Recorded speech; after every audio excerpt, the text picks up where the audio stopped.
So I was in this wonderful place here, yes, and it was called Camp Pendleton, yes, and I was in second phase of this wonderful thing called boot, and it's phase 2, and we have to go to the rifle range to qual for shooting, yes. We're shooting M16A4 rifles, and so what we do is we get onto the range, and you always have people shouting at you over and over again, and you have to do all these drills, and you have to do all this other bullshit. That's heavy, please don't kill me.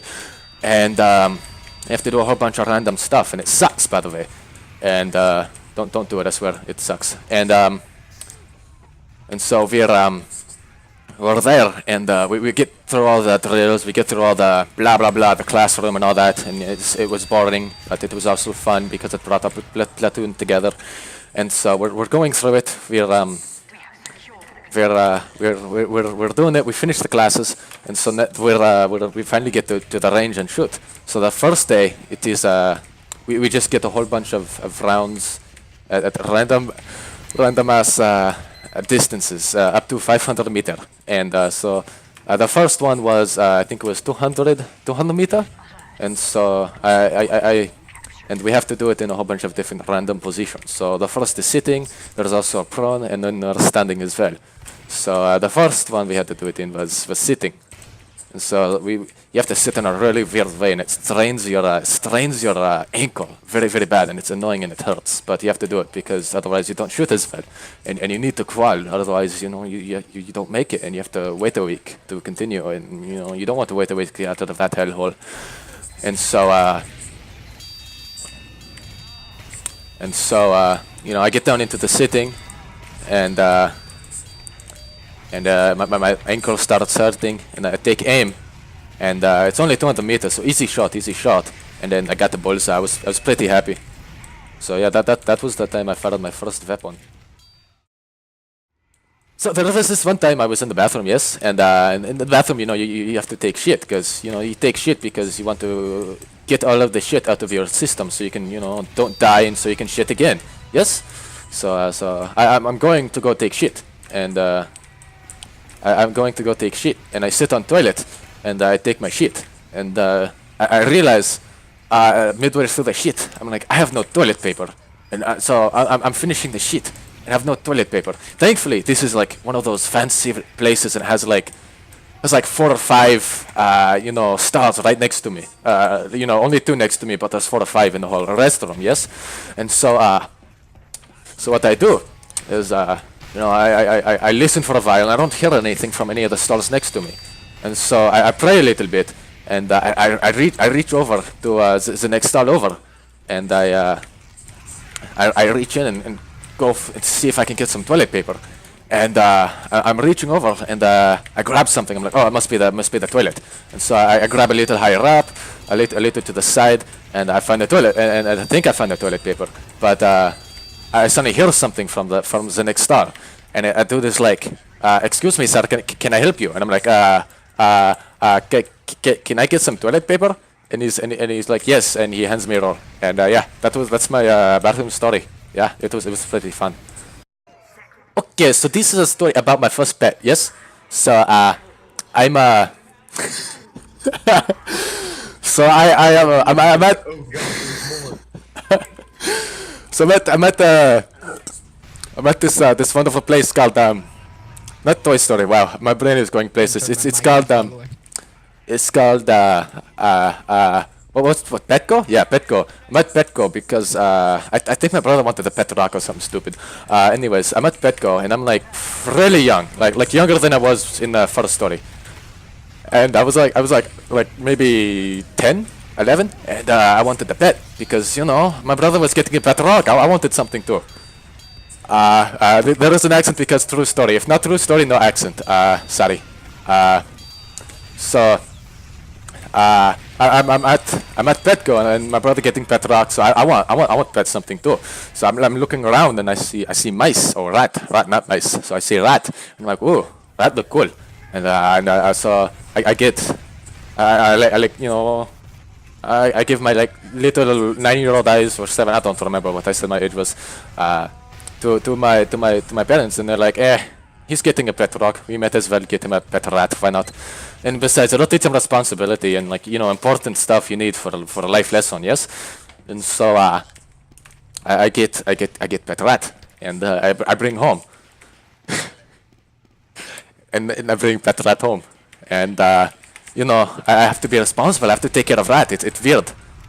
So I'm taking care of pet rat, and I'm like 9-year-old. I don't have any common sense or anything like that, and I don't have any sense of responsibility or anything anything sensical like somebody older and more experience what life would have. And so for the first few like two weeks it was cool. I had a pet rat. I would scare people with it. It was funny, pet rat. Because why would you have a pet rat? It was pretty fun. And so I'm dying horribly. So I have pet rat and I'm scaring people, and after 2 weeks it starts being cool. People are like, oh, here's pet rat, stay very he weird, he very weird. And I was kind of that weird kid who had a pet rat. And so after a few weeks it got old again. I'm repeating myself because I'm running out of things to say, so I repeat myself. Anyways, I had pet rat. And after 2 weeks, he got boring, and so I stopped feeding him because I keep forgetting about him. I don't really care anymore.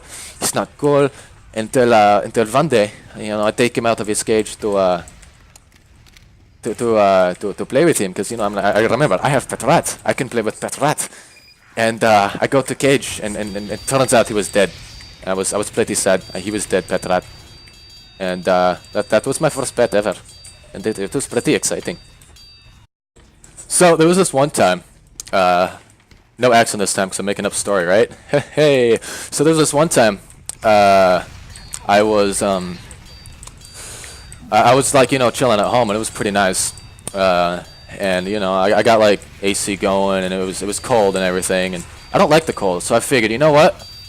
Let's find somewhere warm to live because I hate the cold. Because it was AC, and I didn't have control of the AC. My parents did, and I was a little salty about that, but nothing I could do about it. Also, I got a double reflect kill. I'm pretty proud of me. Anyways, and so I said, what? Let's go to the Saharan Desert because that's got to be a good place because it's a desert. Deserts are always they're always hot. So I decided, what? I'm going to the Saharan Desert. So I pack up my bags. I sneak out at like midnight. It was really cold, by the way, at midnight. And I snuck out, and I started my trek to the Saharan Desert. Now, if you guys don't know where the Saharan Desert is compared to me, it's across an ocean, so I had to swim there. And that kind of sucked, because I was a bad swimmer, but I got to be a great swimmer. Like, I ended up being like an amazing swimmer at the end, because, it's an ocean. You have to swim across an ocean to get there. Do you know how long that is? Do you know how many miles that is? It's like the Atlantic or something. And I finally land in Africa. I was eating fish for so long. Oh my word, it was terrible. I didn't think of making a boat. I was too poor to get one anyways, so, I did what I could. So, no, actually I'm making all these stories up as I go. So, where was I? Oh yeah, I landed in Africa. Africa? Yeah, Africa. And, I'm on like the side of it, the west side of Africa. And I'm like, I need to get to the Saharan. I mean, it's kind of warm already here, but I mean, it could be warmer if I get to the Saharan, right? So, I start going, and I start getting hungry because, I've been traveling for so long, and I've been surviving on fish, and now there's no more ocean. I gotta find food, and so I just died horribly. I gotta find food, and I had to do that, and so. I'm looking around, and I find like some scraps to eat. So I managed to survive on my way to the Saharan, and so I finally get to the Saharan Desert, and it was like 2 in the morning, and it was freezing. It was the coldest place I'd ever been, because I mean I don't know about you guys if you know this, but deserts are actually really really cold at night, and I didn't know that at the time. So it was 2 in the morning, 2 or 3 in the morning, and I was freezing my balls off, and it sucked. And so I waited a bit until the morning, and again I just packed up and decided to leave. So I didn't bring anything with me, no water, nothing. So I ended up dying of dehydration. So yeah, That's the story of the most interesting place I've been to. So yeah, I don't know about you guys, but I've always loved Legos and just playing with Legos, right? I was a pretty big fan of Legos. I had like a big tin of Legos back when I was younger, and I actually liked Legos. And so I would take that thing out all the time. This up, or are you in need of an accent? I would take them out all the time, and just mess around with them, right? And so one time I was messing around with them, and I got like this huge tin, and I can like almost do anything with it. It was really cool. And so I have all these Legos and just my imagination, and I don't know if I had a good imagination or bad imagination. Ooh, nice shot, Dandy. But it was a decent at least. And so I'm building with my Legos. By the way, they have cheats. So. And I decided, you know what? Today let's do something a little different. Instead of building the usual spaceship or Star Destroyer, Death Star, whatever. Oh, hello, Sentry. Let's build something a little more basic. Let's build a house. And so I had tons of Legos, like piles upon piles of Legos. And so I went out into the front lawn, and I'm building a house, a legit house like you can live in, right? A legit 100% house. So I start building a house, and ouch, they got a cheater. And I'm building this house, and I run out of Legos on the first wall. I had like tons of Legos. I thought I had enough, and I didn't. So I was kind of sad, and so I decided I'm gonna have to downsize a little bit, maybe just one room instead of a whole house, because otherwise I don't think I'm gonna be able to do this. So I have to tear down all of my my wall. It was a good looking wall too. I'd like colorized it, and it looked really spectacular. But I had to tear down the wall, and so I tore it down, and I had to make just one room. And so that's what I ended up doing. I made one room. There was a kitchen because I like to eat, and I was hungry when I was trying to make it, and I'm hungry now as well. So things come in 12s, right? And so I built a giant house out of room out of Legos, a kitchen. It was pretty sweet. And yeah, that's the story about the funnest thing I made out of Legos. So I was quite the whatchamacallit, the rebel back in my day. Back when I was like still 18, maybe younger, I don't know. And so I was the rebel. And so I got sent to prison for longboarding over the speed limit. It was pretty dope. The longboard, the route, should have seen it. It was like I was able to go like 50 on on a hill that you were only supposed to go like 20 on. It was pretty fun.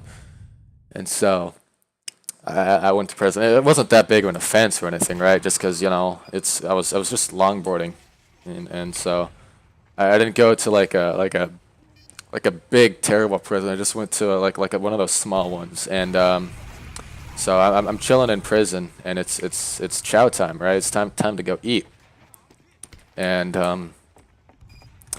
it's time to eat. So what I do is I'm hungry, so I go get the food, and food there was absolutely disgusting. Like you just don't eat it. It's terrible, and oh my word. It was like the worst thing I'd ever tasted.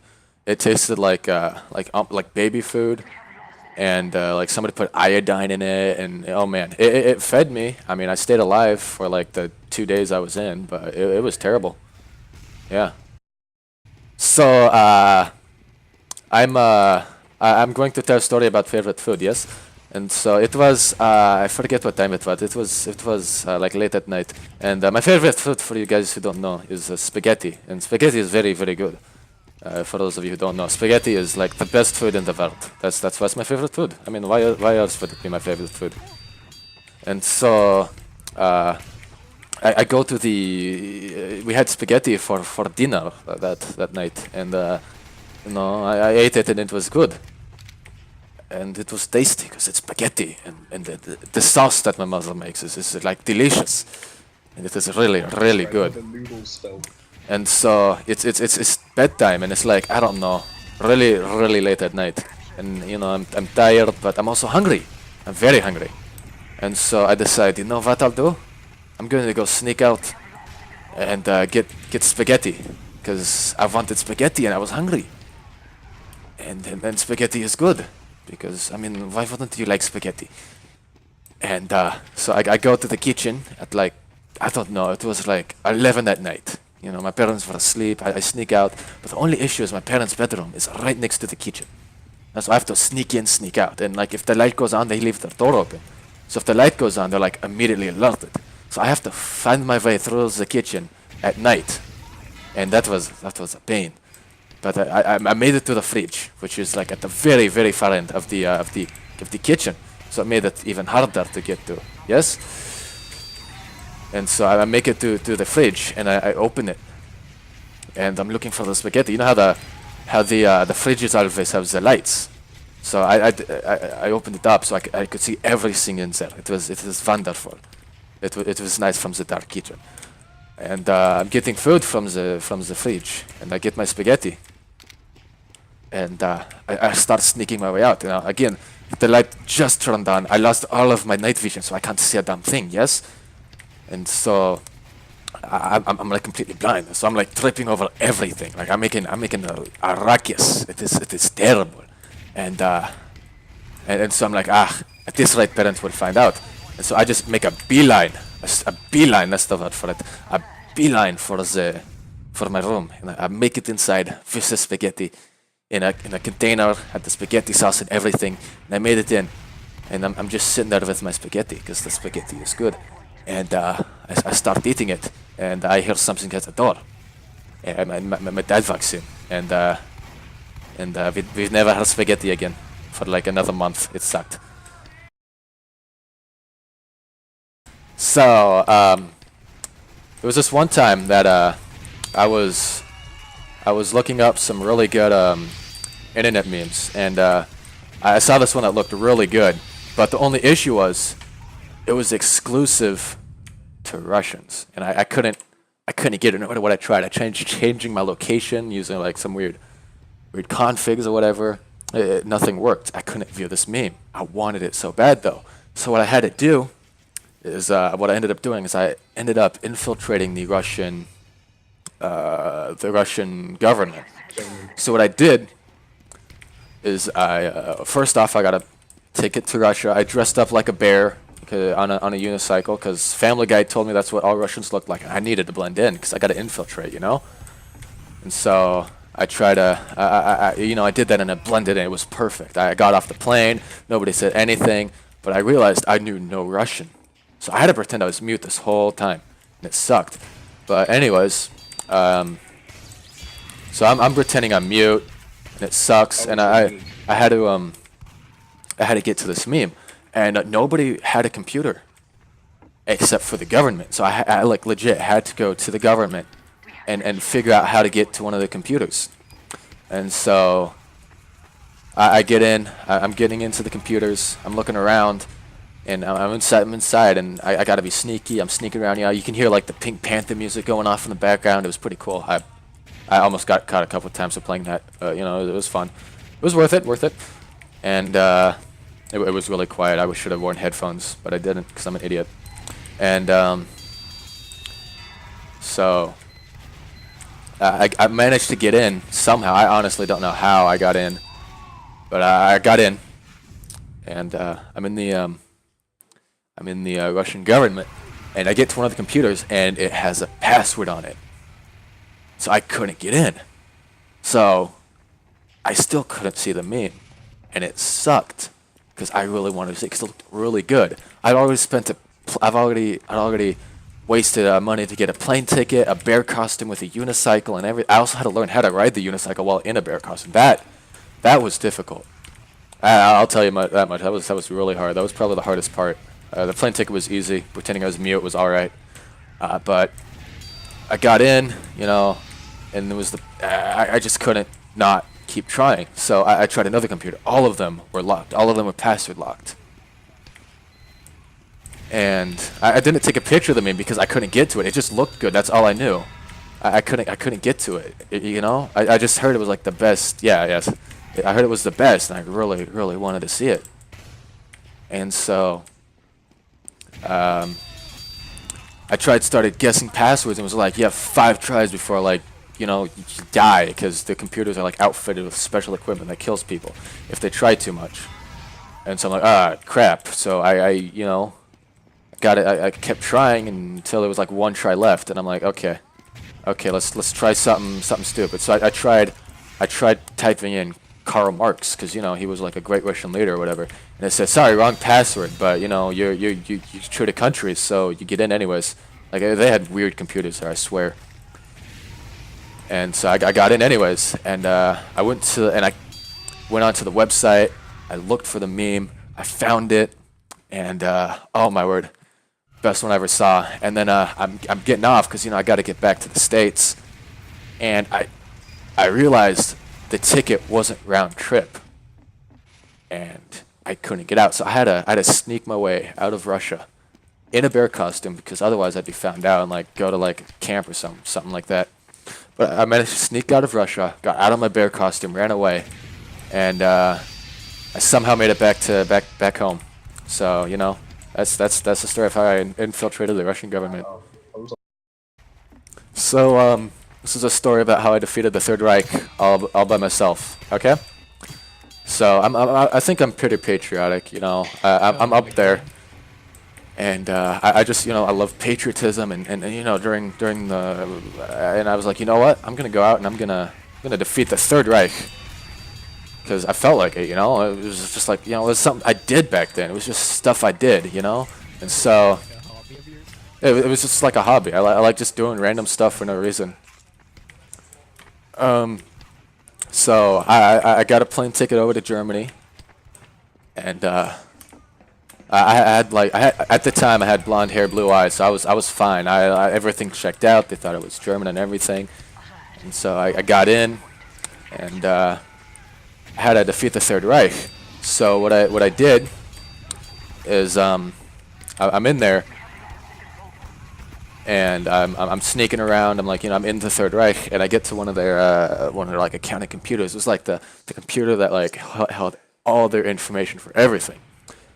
And so I went in there, I'm looking around for stuff I can do, and I noticed they had a value for how much their dollar was worth. So their dollar was worth, at the time, 1 of itself. Okay? It was worth 1 of itself at the time. And I'd found a way to get admin access and everything. And so I was able to, get in, and I changed it from valuing 1 of itself to none of itself.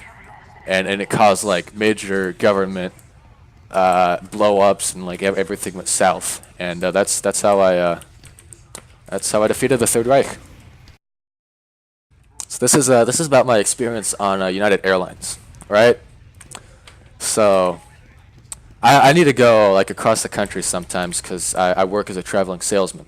I like to sell stuff, and every now and then I need to go and travel across the country because my wares are wanted. In Florida, and I might be in like Massachusetts or something. I'm pretty sure that's across the country. I'm not very good at geography for a traveling salesman. So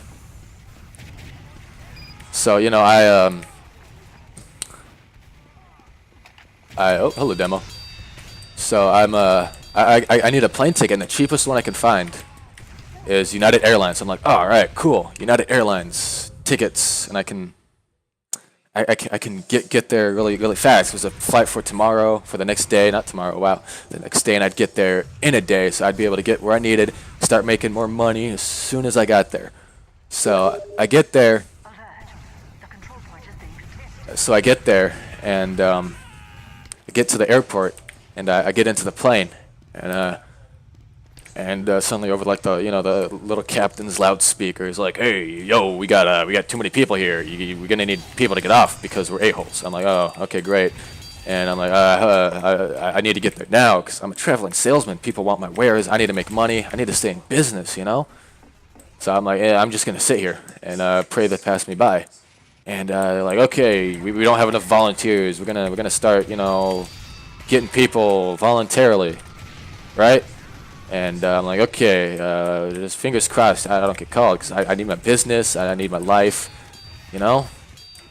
And so I'm just sitting there in my seat pretending to be invisible, praying they think I'm invisible, which they didn't because one of their attendants comes up and they're like, hey, yo, you, get out of here. We'll get you next flight for like tomorrow, we'll get you a nice hotel room.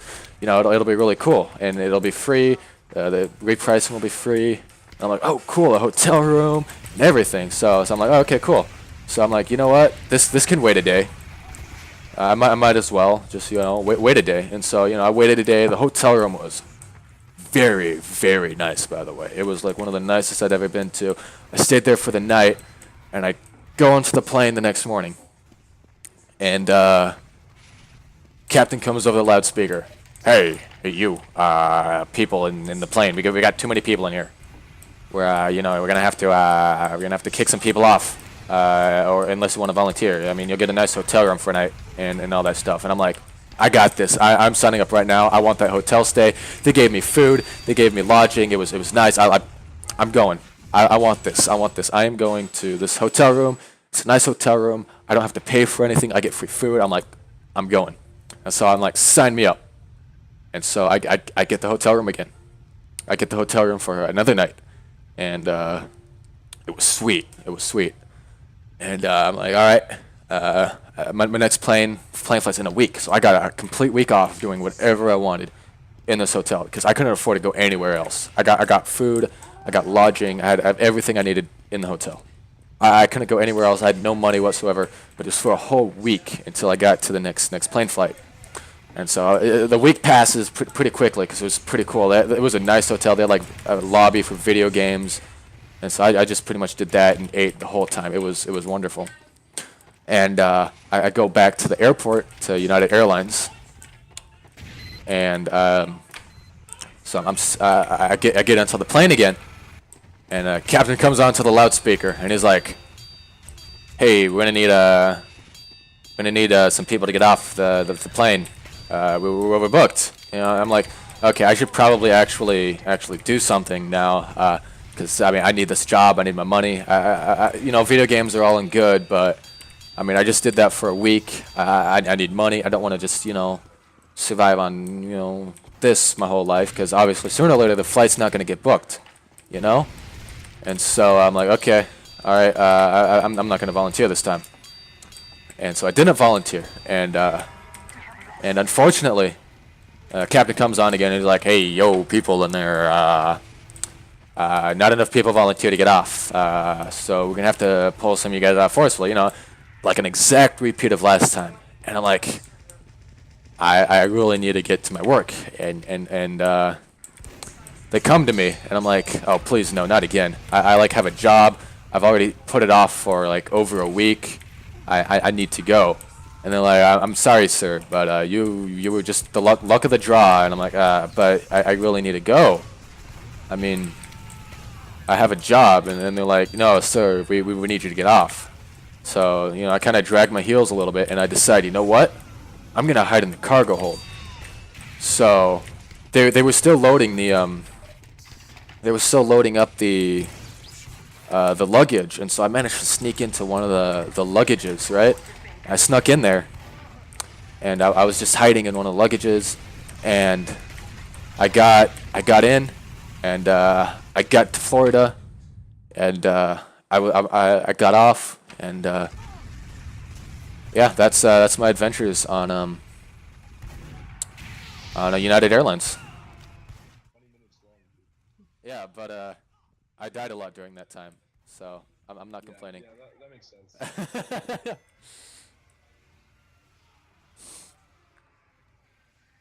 Guys, we should go play That was good. video.